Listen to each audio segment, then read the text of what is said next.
I've got to say that while Helldivers is improving, we are in the roughest state that I've ever seen us as a community. You know, let me just drop this in here that I actually love this community, but sometimes it is just so polarized on either end of the spectrum. On one side, you've got people that attack the studio and anyone in their path for some of the just most random shit. And then you've got the other side of this, folks that defend the game and studio like it's their firstborn child. And it might be a shock to the system, but there are a huge number of gamers like me that are kind of caught in the middle. We love that lightning in a bottle game that came out in 2024, but we also see a lot of wasted development time and bizarre decisions made by the studio. And when that happens, we push back, we critique, and we offer up alternatives. Not because we want Arrowhead to eat shit and die, but because we care.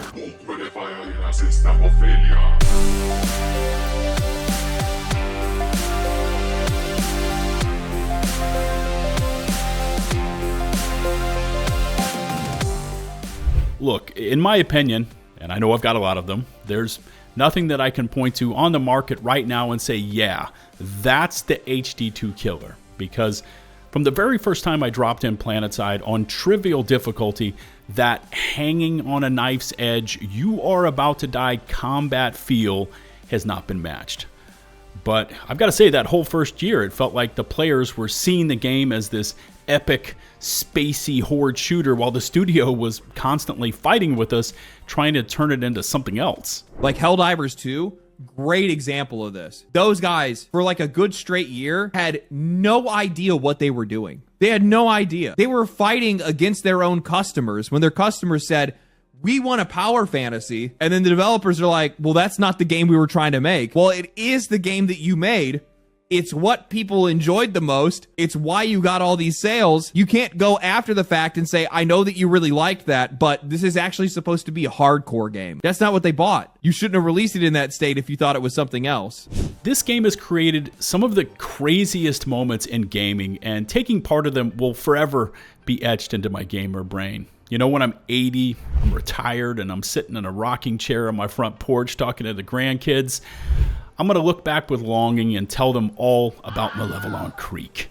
When they ask me about Super Earth, I'm going to remind them about how we, the Helldivers, with our backs against the wall, took on an overwhelming force to defend our home soil. And when it comes time to talk about Sony, I'm going to look those kids in the eye and I'm going to tell them about how we, the gamers, took on Big Corpo and changed history. But you know, we've got some hurdles that we need to take on, and in my opinion, one of the biggest things currently dragging down the game right now, and has been for some time, are the bugs, and this needs to be brought under control. Now, we might not agree on the order of importance that some of these topics are going to show up here in the video, but from right around when Into the Untested dropped up until now, we've seen some seriously sketchy shit happening inside the game. And we can deal with this and that, but when some of you work all day, me included, and when we log in to get in a couple of dives after work, the last thing you want to do is commit an hour or more of your time and have nothing to show for it. You diver moms and dads have the smallest sliver of a window to get in some game time, and you need there to be nothing holding you back in order to get those dives completed. And at the end of the day, you need to have the rewards reflecting the time invested. And in reality, that's not just an Arrowhead Helldivers thing. That should be the goal of any studio making a game, but especially one that's making and servicing a live service title. How do we get rid of all of those barriers, like lost progression and crashing and poor performance included in that? How do we get rid of issues, matchmaking, and crashing because there's like a bug in the game with people having vehicle skins equipped? Plus, there's all of these hidden and confusing aspects to the game, right? Durable damage, status effects, enemy weak points.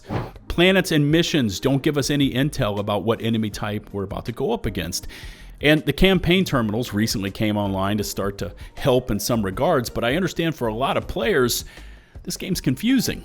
They don't know about the Helldivers Wiki or the Companion App, but I guess the question also should be, why should they? Why isn't that in the game? And why are we asking players to use Excel documents and to check in with outside sites just so they know what's going on in the damn game. Again, remove those barriers.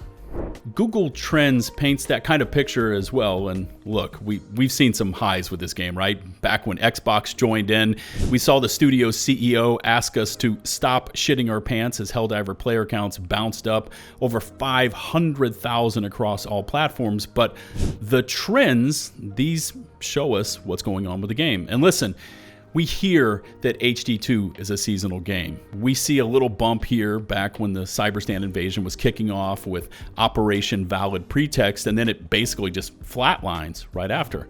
And call me crazy, but this game should never be sitting at 50,000 players during prime time on a weekend. There's far too much potential with the bones that are here to see those kind of numbers. And, you know, maybe I'm a dreamer, but if the game was dialed in with a fast-moving galactic campaign, new enemies popping in and out, rewards, progression, customization, engaging difficulty, we're talking 100,000 plus players no matter what time of day. If it's the weekend, if it's a weekday, it doesn't matter. The game should be there. I know that a lot of this was mentioned in the most recent Arrowhead developer blog, but we need this, and we need it now. In fact, we needed it years ago. But we're looking at things that we've been hearing about since the Escalation of Freedom update in late 2024, and they've been dangled at the player base many times since. Promises of better QA, test servers, in-game progression. And listen, we could sit out here and kick Arrowhead in the teeth, or we could actually try to hold them accountable. We've made the videos holding them accountable for the promises, along with countless other community members and content creators. You know, sometimes they listen, sometimes not. But this cycle of strange changes, more strange changes, game starts falling off a cliff, review bomb, and then a series of developer statements spelling out everything that's going to change, this pattern isn't cutting it. That constant drive for accountability is what many times creates some of the most impactful changes this game has ever seen. Now, why it takes a community tidal wave of pushback and Steam review bombs to make it happen is not ideal, because in a perfect scenario, we'd have this great line of communication with all parts of the player base. But at the end, on the occasions that the players unite and push back enough, Arrowhead does adjust their course. XO experts crashed, the AMA did little, and then we saw that review bomb kick off, which led to the Warbond being delayed, with the speculation being that they saw that releasing an FRV-based Warbond hot on the heels of the mech Warbond would have been a disaster. They then included those FRVs as earnable campaign rewards. Some say that things will never change, or when they do change, it's only temporary, and that Arrowhead is just going to go back to doing things their old way, which many players see as against player desires. But again, you've got the power to hold them accountable. And whether that's through reviews, forums, or posts, through accountability and the constant application of that player power, that's how you keep the game pointed in the direction that you as gamers want to see it headed. And let me just say this. The Helldivers community is one that keeps those receipts, me included. We're like, hey, Arrowhead, remember back when you said this and how you said that on the live stream and what you did right after that, making that announcement, and what you were wearing while you were typing out that post? Because we do, well, that's going to force Arrowhead to make the changes they need to make. Receipts are powerful. Like with XO experts, there was a lot of pushback built into that one. Some of you were like, fuck you for putting mechs in a Warbond. Hell, even I was like, y'all done crossed the Rubicon. And we never did get a truthful explanation from the studio for why mechs were tossed into a Warbond, but we know why. Money. And then we got what was touted as a mech buff patch, which is a whole other can of worms. But, you know, at the end of the day, between the poor sales for XO experts and that community pushback, you taught Arrowhead a lesson that you're not going to stand for it. And for future events, you said you shouldn't be doing that junk. And if there's something this community has shown us over the past years, you'll be the first ones to call it out.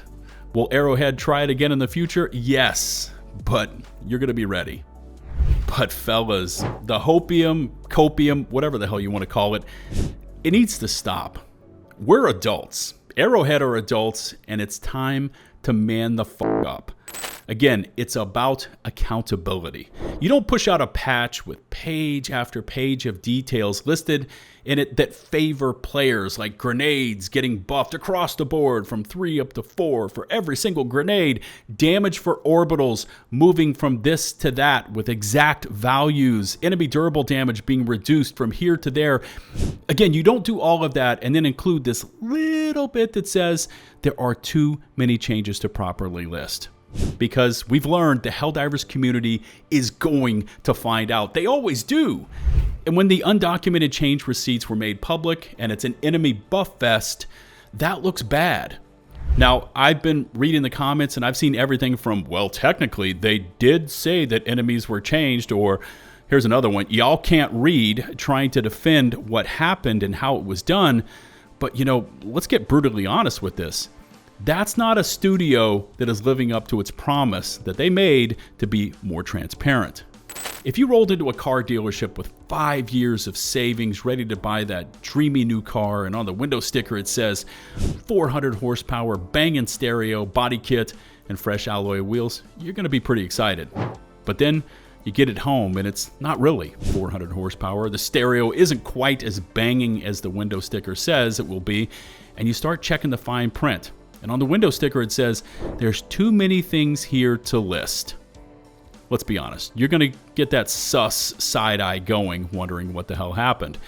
And to those out there in the community that read through all the detailed numbers and page after page of changes when it came to our buffs, and then defended and are still defending the studio for excluding all the enemy buffs, it's time to stop. It's about accountability and trust, and when you actually step away from it all, take off the rose-colored glasses, and take in the 30,000-foot overview, that was 100% the wrong approach they took, regardless of the end result. And for a lot of you out there, you called them on it. Plus, have we not already seen this play out between the community and Arrowhead before? Have we forgotten the Coyote incident? Listen, I see the community, and there's basically 3 distinct types of players out there. First off, you've got the side that doesn't play the game, and they just want to see this shit burned to the ground. No matter what happens, to see Arrowhead go down in flames is at the tops of their bucket list of items.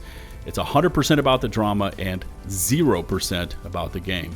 You can call them bad faith actors or whatever, but the sooner this game is turned to ash, the sooner they can move on to their next game so they can start burning that one down to the ground as well. Then you've got this group in the middle. They love the game, or the potential for what the game should be, but they're just waiting for Arrowhead to fuck it up so bad it gives us all a reason to move on. Now, some in this group are absolutely addicted to HD2. Some think it's pretty good and dabble in it from time to time, but, you know, I think the thing that ties them all together is that they're all there and along for the ride, which means, you know, they play the game, but the thought is always, how do we make it better? And finally, you've got this group that thinks that Arrowhead can do no wrong. Call them glazers or whatever, but no matter how messed up the changes the studio makes, these players will gobble it up and defend those changes with reckless abandon. No more shrapnel on the Eruptor. Rupture strain was designed so that it can't be avoided when popping out of the ground. Oh, God, it's so good. Yeah, you get the picture. I like to think that I fall somewhere back and forth between a few of them. I mean, I'm guilty of talking a lot of shit. I can see that, but at least I know that I do. But with that, you also get my brutally honest thoughts, feedback, and I also offer up solutions and suggestions for how to make the game better. What's crazy is that I can put out a positive video where I'm honest and I say, yeah, Arrowhead cooked. And I'll get those, you're nothing but a glazer posts.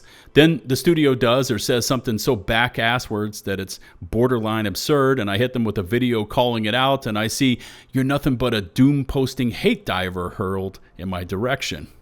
For me, the thing that frustrates me to no end when I make Helldivers content, especially content that is advising Arrowhead to make changes, is that I see the same mistakes going back into their development cycles with Helldivers 2 time and time again. And, you know, it doesn't matter to me whether you're someone I don't like or, you know, maybe we're the best of friends. If there's a huge pile of shit that you're going to be continually stepping in, it's just my personality to tell you, hey man,